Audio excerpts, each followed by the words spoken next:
Nos visita Miguel Gorelick de valorcarne.com. Miguel, ¿cómo te va? Buen día, ¿qué decís? Buen día, muy bien. Bueno, gracias por haber madrugado. Sabemos que te gusta y mucho, que lo disfrutás. No, Miguel, hay datos de exportaciones de carne vacuna muy interesantes, ¿no? Con una participación muy importante de la exportación sobre el total producido. Sí, realmente el número de agosto sorprendió. Estamos en el filo de las 80.000 toneladas equivalente con hueso. Esto es 3.000 toneladas menos que el pico más reciente, que fue en el año 2005. Probablemente sea uno de los números más altos en más de 50 años. Como vos decís, esto representó en agosto el 30%, el 29% de la producción de carne, que es más o menos el doble de lo que representaba la exportación a principios de 2018 y 50% más de lo que representaba a principios de este año. En este sentido, continúa el notorio avance de las exportaciones argentinas de carnes en un mundo que está bastante ávido por el producto.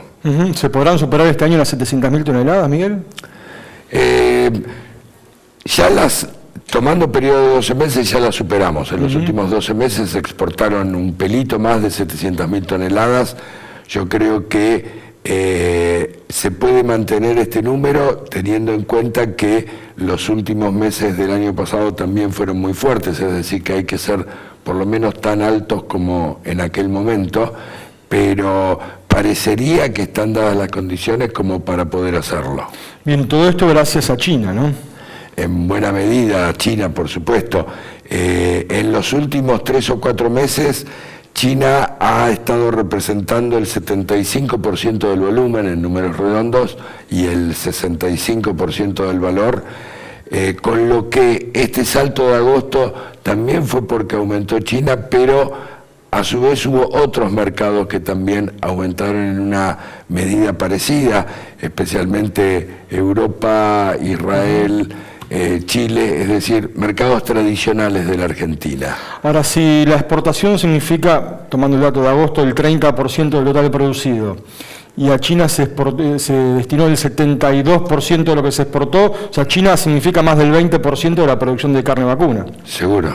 Una participación también muy importante de ese mercado, ¿no? Muy importante, en un mercado que irrumpió en el mercado mundial hace solo 6 o 7 años, antes era un importador absolutamente marginal, y en este último año todo esto estuvo reforzado por los problemas internos de China con la fiebre porcina africana, que redujo notoriamente su capacidad de producir carne porcina, que es la principal carne que consumen los chinos, en una relación de 10-1 con respecto a la carne vacuna. Ahora, los productores dicen, muy lindo la exportación, está buenísimo, pero me pagan por el novillo o por la vaca menos de $2 engancho, y en Uruguay se paga mucho más. ¿Esa brecha cómo se explica? Uruguay está por encima, la industria uruguaya por encima de su capacidad teórica de pago, acá por debajo. ¿Por qué esa brecha de precios? Nosotros venimos comentando que el precio que define el mercado interno uruguayo es absolutamente inconsistente con el mercado mundial.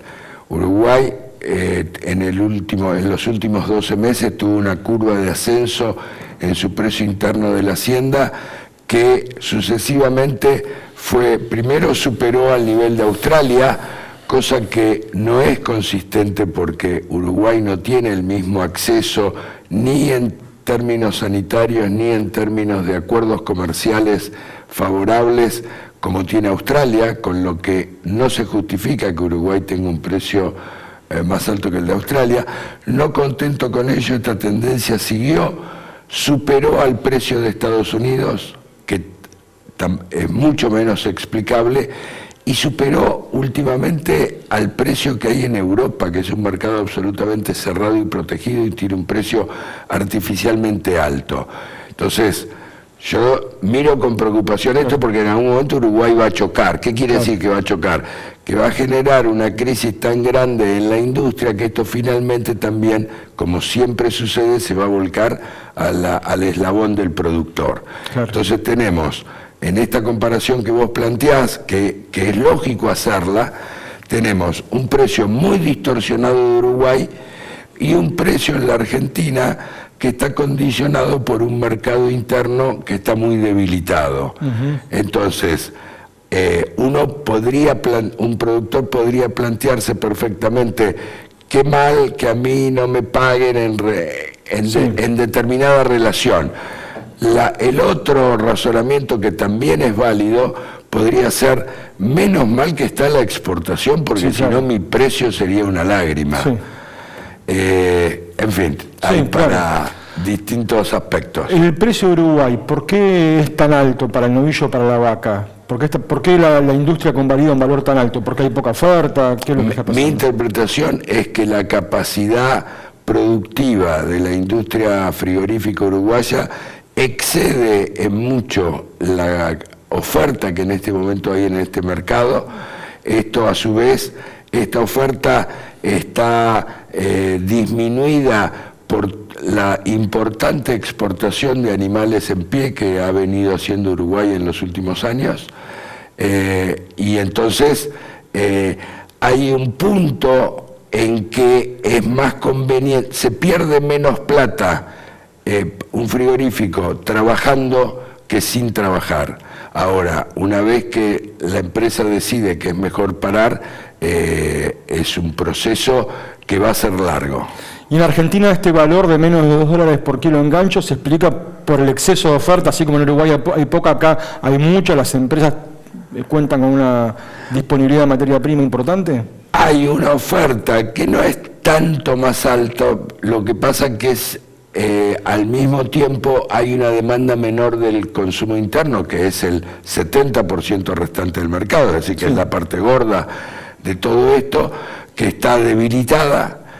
Los precios, inclusive el sector comercial no ha podido trasladar todos los aumentos que ha tenido la Hacienda al mostrador, precisamente por esta demanda que está floja, y entonces acá es más fácil lograr Hacienda teniendo el poder de compra de la exportación. ¿Qué estás notando en la oferta de Hacienda para faena en nuestro país? ¿Sigue habiendo mucha faena de hembras?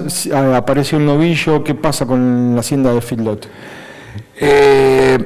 Hasta junio acá veníamos con una clara tendencia, a mi entender, a la moderación de la faena. Es decir, en junio precisamente la faena de los 12 meses previos fue igual, es decir, dejó de crecer con respecto a los 12 meses anteriores.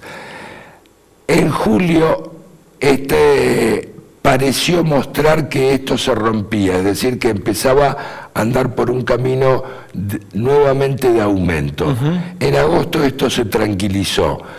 Con los datos de un mes no se pueden sacar conclusiones de mediano plazo. Yo estoy esperando las cifras de septiembre para ver en cuál de las dos posiciones, de manera de ver si puede haber algún pronóstico cierto con respecto al comportamiento. Pero digamos que la faena no está en niveles excesivamente altos, al contrario, está en un promedio, y acá hay que tener en cuenta que el stock en los últimos 5, 6, 7 años ha crecido en alguna medida, en 3 o 4 millones de cabezas, es decir que necesariamente la generación de terneros es mayor y la capacidad de faena también, sin afectar los números de las existencias. Estamos en una impas. Es difícil en este momento decir si vamos a ir por aquel camino o por este otro. ¿Y qué esperás de los precios? ¿Crees que puede haber alguna reacción o el mercado interno está lo suficientemente deprimido como para que todo quede así como está?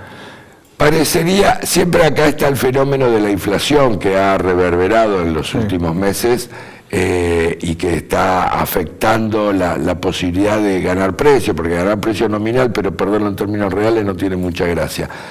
A mí me parece que en esta segunda mitad del año, en este segundo semestre, que normalmente la relación entre oferta no es favorable a los precios de la Hacienda, no debería haber muchas expectativas para una mejora de precios sensible, pero el mercado de Hacienda también tiene estas cosas que por ahí tiene un largo lapso de deterioro del precio real, y de pronto pega un salto que es absolutamente inesperado, uno nunca sabe de qué se trata y después hay alguna explicación, pero es muy difícil prever este salto y las cosas terminan empatándose, digamos. Bueno, Miguel, gracias por la visita, como siempre. Gracias a ustedes. Miguel Borelica, analizando el negocio ganadero, el mercado ganadero. Hacemos la pausa, ya venimos con más información.